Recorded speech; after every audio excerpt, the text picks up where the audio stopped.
case of non-invasive positive patient ventilation is labor intensive. Bedside presence of a respiratory therapist or nurse is familiar with this mode is essential. Weaning from a non-invasive positive patient ventilation.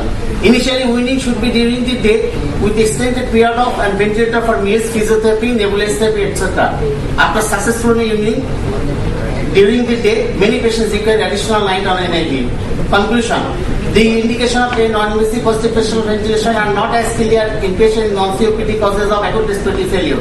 For acute pulmonary edema, CPAP alone drastically reduces the need for intubation. NPPV avoids intubation and reduces complication rates in patients with hypoxemic respiratory failure. NPPV administration to patients with non-COPD causes of acute respiratory failure appears to be safe as long as patients are selected carefully. Thank you. Thank you all. Honorable Chairpersons, Rapporteur, and learned audience. I'll just share my experience on obstructive sleep apnea in Bangladesh.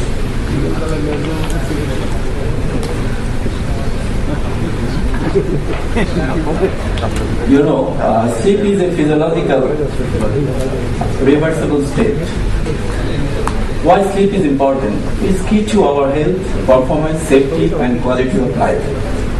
Though sleep is very much needed, but sleep anywhere, any place, any position, anytime may indicate some underlying serious pathology.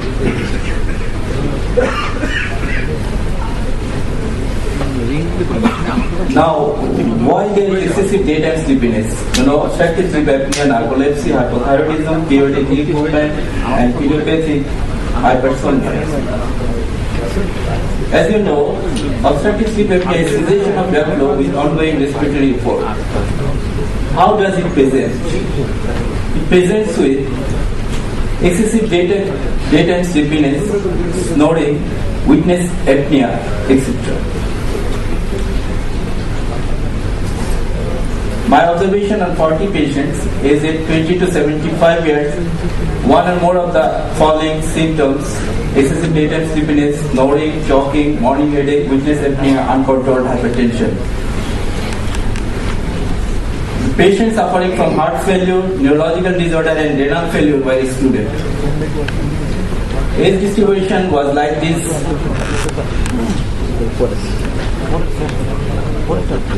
Less than 40 years was 32% and more than 40 years is about 67%. And male were 75%, female were 25%. BMI less than 25 was 12%, 35% was 25 to 30, and more than 30 was 52%. Associated diseases like diabetes mellitus and hypertension diabetes was in 40% and hypertensive were 57%. Symptoms like snoring was in 100%, EDS means excessive daytime sleepiness was 67%, choking 75%, morning headache 75%, weakness apnea 90%, nocturia 67%, importance 12%. Next size, in case of male less than 17 inches and in case of female less than 16 inches were 32% and more than that was 67%. For this I had to go for polysomnography. This is an epoch. It's a polysomnography testing showing EEG, EOG, EMG, ECG, SpO2, etc. What I got: respiratory distress index less than 5 were in 20%, 5 to 15 7%, 15 to 32%, and more than 30 is a severe form was in 70%. Oxygen desaturation less than 4% desaturation were in 20% and more than 4% 80%. Periodic leg movement was observed among 85%. Now, what was the grading of obstructive sleep apnea?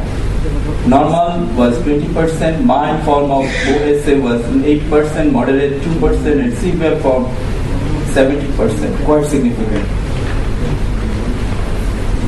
Now, how to treat? The aim of treatment is to eliminate RDI, respiratory disturbance index, to minimize snoring, to reduce desaturation. Behavioral therapy, physical or mechanical treatment, and surgery. APPLE stands for titration of the positive airway pressure ventilation. It is an art, it is a procedural importance to allow each patient level sufficient time without your pressure changes, elimination of apnea, hypopnea, snoring, RERA in all body positions and sleep stages, increase sleep efficiency. You know, PAP is a standard treatment of patients. 4 types of positive airway pressure ventilation: CPAP, BPAP, APAP, ASP.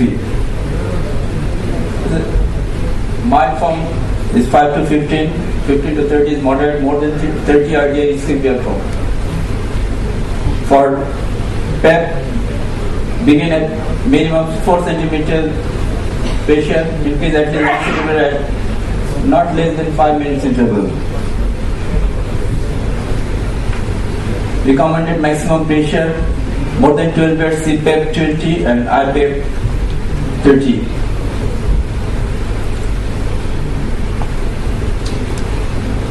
This sample titration guidelines, I think it's not needed now. When to switch to BPAP or BiPAP? Uncomfortable with CPAP, intolerant of high pressure on CPAP, continued obstructive respiratory events at 15 cm of CPAP during titration. Most of the time we choose BPAP for this reason. For BPAP titration technique, EPAP is titrated along IPAP until obstructive events have been eliminated. Difference must be minimum 4 cm, not more than 10 cm. This is an example. Till there is obstruction, IPAP and EPAP both should be increased by 2. And when apnea is relieved, for hypopnea, only IPAP should be raised by 2. Then consider snoring and desaturation. In these cases, IPAP should be increased by 1. Not needed. Titration scorecard, optimal titration, good titration, adequate titration. And my observation was that all my patients having the OSA, they could be titrated by CPAP. Only 2 patients needed BPAP. Now in conclusion, obese snorer with EDS should be evaluated for OSA. Obesity could be both the cause and effect of the OSA. Refractory hypertension is a major consequence of OSA. Sleep deprivation has serious consequences. CPAP is the treatment for OSA.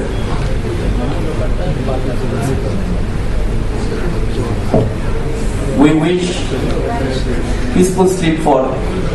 peaceful and undisturbed sleep for each partner. Thank you. Thank you really for. Everyone, I think, told very nicely and explained very nicely. So there was a time constraint. With all this, I would like to thank all the audiences and the speakers. And now I would like to hand over the mic to